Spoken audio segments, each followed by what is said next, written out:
There are hundreds of native customary rights land disputes waiting to be heard by the courts, as more and more of Sarawak's native communities challenge the state government on land ownership issues.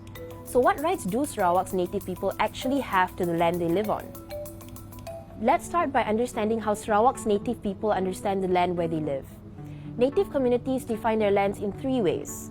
Pemakai Menua is the entire territorial domain, including things like rivers, the Longhouse site, and cemeteries. Pulau Galau is communal primary forest reserves, and Temuda refers to cleared and cultivated land. While only the Penan are a truly nomadic ethnic group, other groups are traditionally semi-nomadic, periodically moving to new land, meaning their Pemakai Menua would move with them. These concepts have largely been respected throughout the centuries, even when foreign rulers like the Brooke family took charge in Sarawak. But in 1946, when the Brooke family handed Sarawak over to the British government, a whole new system to classify land ownership was created. This system was laid out in the 1958 Land Code. Until today, the Land Code is the land law of Sarawak. So what does this Land Code say about native land rights? Firstly, it recognizes that native people have what's called native customary rights to land and are able to claim titles to it. Section 5 of the Land Code says the methods by which native customary rights may be acquired is for native communities to cut down virgin jungle and occupy it, or to cultivate it, or to use it as a burial ground or shrine, etc. Basically, as long as native communities can prove that they have lived on the land and practice their lifestyle on that land, they can claim it is their native customary land. The caveat being that those claims need to predate 1958. So if a community's occupancy of the land only started after 1958, no can do. Sounds simple, but the system doesn't always work. It is very difficult because their history is oral, nothing is documented, and by the time native claimants come to claim their NCR rights in court, most of the time the evidence of their shrines, graveyards, their farms have most likely already been encroached upon by timber companies or the oil palm companies. The other point of contention, as you might notice, is the methods of claiming land rights laid out in the Land Code don't exactly match the native understanding of their land use. The occupation is not a problem. If I've lived there is a long house before 1958, quite easy to prove the claim. But I think indigenous land rights is beyond just the place where they stay. So it's the place where they cultivate, the place where they forage, hunt. Many court cases have been fought trying to define ancestral land boundaries, including the high-profile TR Sanda versus the Director of Forest and the State. The Iban communities affected attempted to claim virgin forest land that they foraged and hunted in for generations under the custom of Pemakai Menua. But the courts ruled that Pemakai Menua is not a custom recognized in Sarawak's Land Code or other land legislation, and therefore it has no force of law. Unable to prove their claims on their native customary land, the land is then considered unoccupied and automatically belongs to the state. But it's not just difficult to prove customary land claims, it can be difficult to hang on to them. The Land Code lays out how their NCR can be cancelled simply by direction of the minister. It's a situation that has led to countless land disputes over the years, many arising after the government has leased the land to companies for development. There are similar patterns to these disputes. It's always either some timber company involved, some oil palm company involved, or some quarry license involved. There's always an encroachment by a third party for some development purposes. The other thing that's always very prominent is that most native claimants don't know that a particular license or a particular provisional lease has been issued by the government over the piece of land until it is very late. The other consistent thing that we see are that most of the cases deal with communities that are actually in very rural areas where there's probably a lot of lack of information. Available mapping data from Global Forest Watch shows that the loss of forest cover in Sarawak has increased drastically, caused by logging, plantations, and mega projects like dams. Often, native communities lose their claims to their land to these development projects and end up being resettled elsewhere.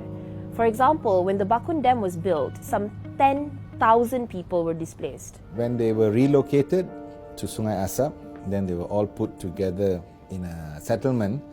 I mean, there was still land, but the size shrunk very small, and that means they could not have enough from their cultivation or maybe their rice. They could not have enough to fish because the rivers became small and many people were sharing in that small river. So the resources for their livelihood decreased, which means they had to rely on other incomes.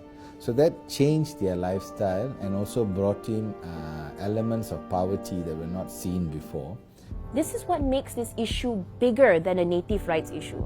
This is an environmental and development issue that affects us all. Native tribes around the world have shown over and over again to be the best guardians of their traditional territories. Many tribal belief systems and customs from Africa to the Amazon and Asia are tied closely to preservation of the environment. National Geographic highlights that the fact that the Amazon ecosystems are as rich as they are today is proof of how successful these cultures have been in living in balance with their environment.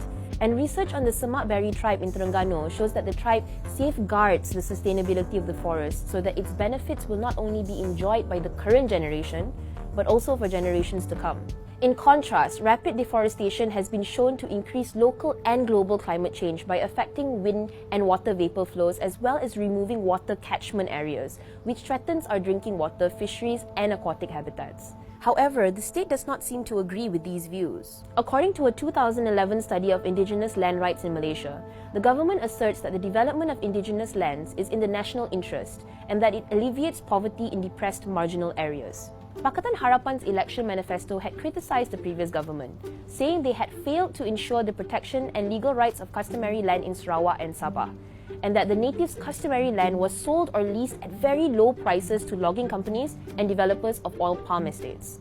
Several promises were made to address this, but the results remain to be seen. One positive recent development is a key amendment to the Sarawak Land Code that introduces the concept of native territorial domain. This amendment was sort of in response to the TR Sendah case we mentioned earlier, where the federal court ruled that the custom of pemakai menua had no force of law. So this amendment would basically define pemakai menua land as native territorial domain and allow land claims under this of up to 1,000 hectares. Such land titles would be granted in perpetuity, free of premiums, rents, or other charges. The amendment bill was passed in 2018 and came into effect in August 2019. Deputy Chief Minister Dato' Ahmad Douglas Ugah Embas, who is Minister of Modernisation of Agriculture, Native Land and Regional Development, said the amendments would definitely resolve the controversies around the issue of native territorial domain. But it hasn't exactly. Although the amendment seemed positive, some native communities actually campaigned to stop the bill going through. Baru Bian, Sarawak PKR chairman said, "We have won cases where the pemakai menua and Pulau Galau extends beyond 10,000 hectares. Limiting the size in this manner is unjust, unfair and morally wrong." During a street protest, Scrip Secretary General Michael Jock added, "We natives cannot accept the bill. It will require every native settlement to apply to the State Land and Survey Director in order for us to get government recognition of our communal territorial land." This disagreement and the fight over who owns that land in Sarawak seems set to go on. But it really comes down to this. What values should govern the use of our land?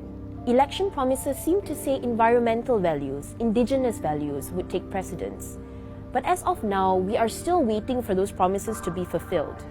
The Land Code Amendment shows a willingness to change this attitude, but perhaps it still hasn't gone quite far enough to build trust with native communities.